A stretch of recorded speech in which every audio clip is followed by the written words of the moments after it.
नमस्कार बंधु माने आपण मानंकु स्वागत मोर एही चैनल वास्तु टिप्स ओडिया को।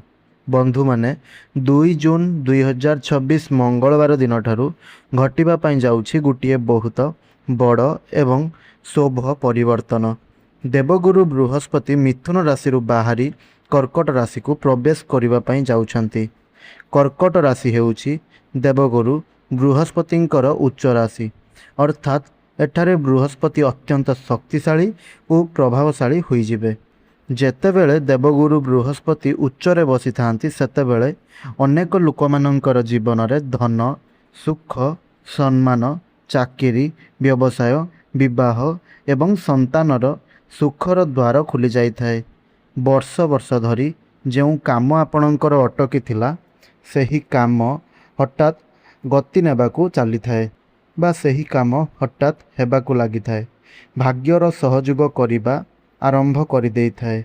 किंतु एही गोचर सबुठारु भल लाभ हेउछि पांचटी राशिर व्यक्तिविशेष मानक उपरे। एही पांचटी राशिर व्यक्तिविशेष मानकर जीवन में एमिति परिवर्तन आसिबो एही गोचर फल जहाँकि सेमाने स्वप्न रे सुधा भाभी नथिबे। तेबे बंधु माने आजिर एही वीडियो रे आपण माने जानिबे जे देवगुरु बृहस्पतिंकर गोचर एही महागोचर काहींकी एते शुभ अटे, केहू पांचटी राशिर भाग्य बदलिबा पई जाउअछि, एहा सहित सेमानंकु केहू शुभ खबर गुड़िक मिलिबा पई जाउअछि एवं केहू उपाय करिबा द्वारा देवगुरु बृहस्पतिंकर अधिक कृपा आपणंकु मिलिबो। तेबे एहा संपर्क रे जानिबा पई आपण भिडियोटिकु शेष पर्यंत निश्चय रूप से देखंतु। चैनल टी नुआ थिले चैनल टी को सब्सक्राइब करी पाखरे आसुथिबा बेल आइकन टी को प्रेस करि दियंतु, जहा फल रे आमे जेउ वीडियो अपलोड करिवु ताहा आपण सर्वप्रथमे पाई परिबे। एहा सहित वीडियो टी को गोटिए लाइक करि दियंतु। तळे आसुथुबा कमेंट बॉक्स रे जय देवगुरु बृहस्पति निश्चय रूप से लिखंतु एवं आमे जो कथा गुड़िक कहूछु एई वीडियो माध्यम रे आपणंकु ताहा जदि आपणंकु सठिक बोली लागू अछि ताहेले आपण हाँ बोली कमेंट बॉक्स रे निश्चय रूप से लिखंतु।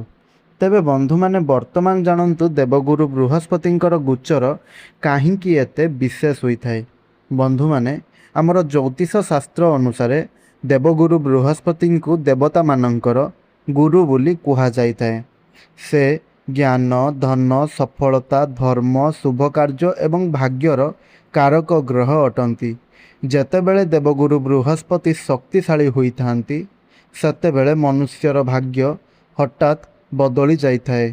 कर्कट राशि रे गुरुंकर प्रवेश अनेक लोकंक पई नुआ आरंभ नेइकी आसीबो। जेउ लोक मानसिक चिंतारे रहितिले सेमानंक जीवन रे एबे शांति आसीबो। जेउ लोक धन समस्या रे थिले सेमानंकर आर्थिक स्थिति सुधुरिबो एवं जेउ लोक दीर्घ दिन धरी भाग्यर सहयोग पाउ नथिले सेमानंकु एबे भाग्यर सहयोग अवश्य प्राप्ति हेबो। तेबे बंधु माने आसंतु जानिबा सेही पांचटी भाग्यशाली राशि मानंक विषय रे।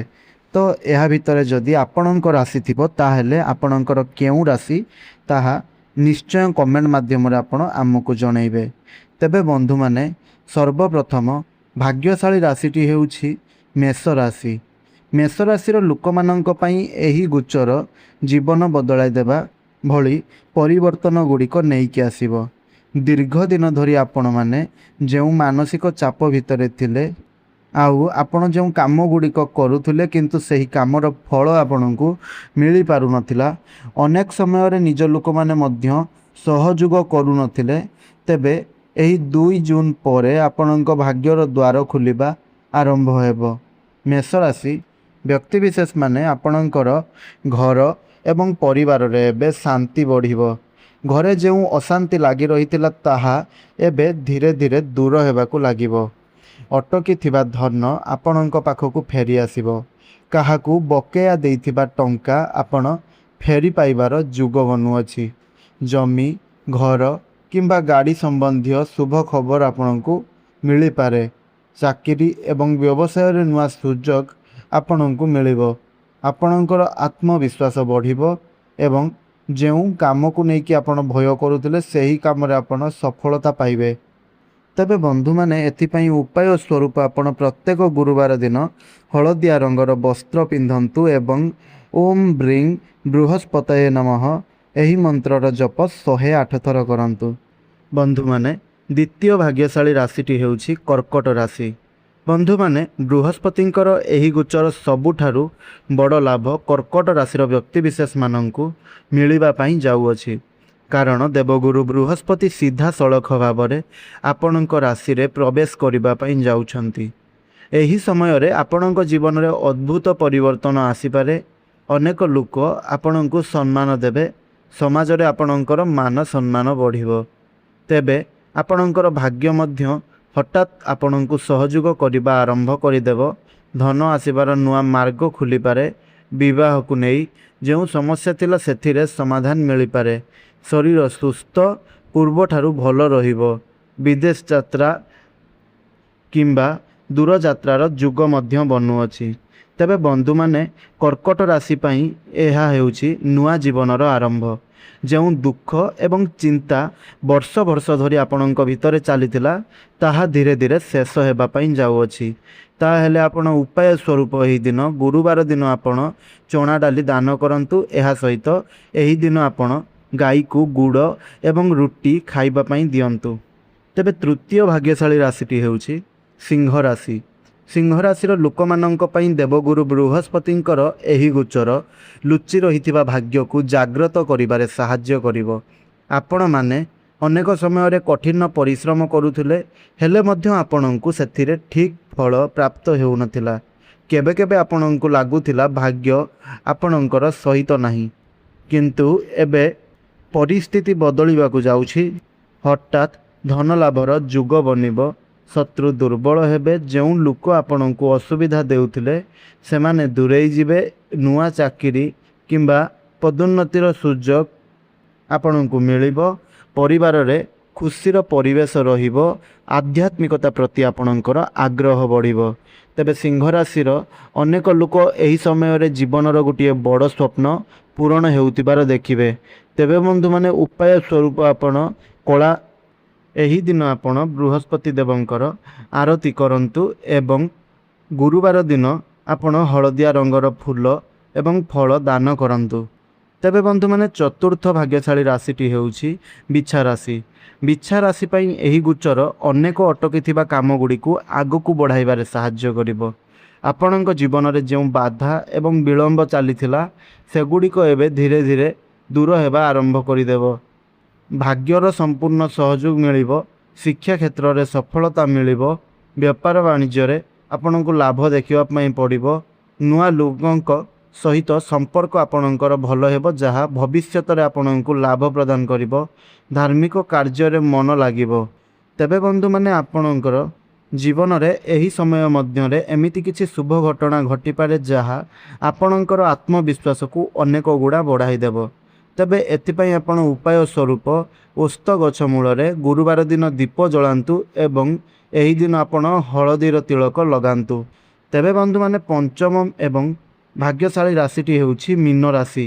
ମୀନ ରାଶି ପାଇଁ ଏହି ଗୋଚର ଅତ୍ୟନ୍ତ ଶୁଭ ସାବ୍ୟସ୍ତ ହେବା ପାଇଁ ଯାଉଅଛି। କାରଣ ଦେବଗୁରୁ ବୃହସ୍ପତି ହେଉଛନ୍ତି ଆପଣଙ୍କର ସ୍ୱାମୀ ଗ୍ରହ। ଦେବଗୁରୁ ବୃହସ୍ପତି ଶକ୍ତିଶାଳୀ ସ୍ଥିତି, ଯେପରିକି ଆପଣଙ୍କ ଜୀବନରେ ଧନ, ସମ୍ମାନ ଏବଂ ଖୁସି ନେଇକରି ଆସିବେ।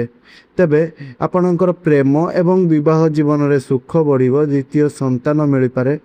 ଚାକିରି ଏବଂ କ୍ୟାରିୟରରେ ବଡ଼ ସଫଳତା ମିଳିବ। ଅଧିକ ସ୍ଥିତି ପୂର୍ବଠାରୁ ଭଲ ହେବ ଏବଂ ଆପଣଙ୍କର ମନର ଚିନ୍ତା ଏବଂ ଭୟ ଦୂର ହେବ। ଆର୍ଥିକ ସ୍ଥିତି ପୂର୍ବ ଅପେକ୍ଷା ବହୁତ ମଜବୁତ ରହିବ। ତେବେ ବନ୍ଧୁମାନେ, ମୀନ ରାଶିର ଅନେକ ଲୋକ ଏହି ସମୟରେ ନୂଆ କାମ ଆରମ୍ଭ କରିପାରନ୍ତି ଏବଂ ସେହି କାମରେ ଶୀଘ୍ର ସଫଳତା ମଧ୍ୟ ମିଳିପାରେ। ତେବେ ଏଥିପାଇଁ ଉପାୟ ସ୍ୱରୂପ ଆପଣ ଭଗବାନ ଶ୍ରୀହରି ବିଷ୍ଣୁଙ୍କର ପୂଜା କରନ୍ତୁ ଏବଂ କେଶରୀର ତିଳକ ନିଜ ମସ୍ତକରେ ଲଗାନ୍ତୁ। ତେବେ ଦେବଗୁରୁ ବୃହସ୍ପତିଙ୍କର ଆଶୀର୍ବାଦ ପାଇବା ପାଇଁ ଆପଣମାନେ କ'ଣ କରିବା ଉଚିତ?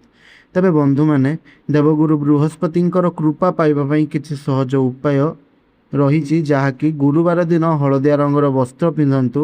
ଗରିବ ଲୋକମାନଙ୍କୁ ଚଣା ଏବଂ ଡାଲି ଦାନ କରନ୍ତୁ। ଦେବଗୁରୁ ବୃହସ୍ପତି ଆପଣଙ୍କୁ ନିଶ୍ଚୟ କୃପା ପ୍ରାପ୍ତି କରାଇବେ।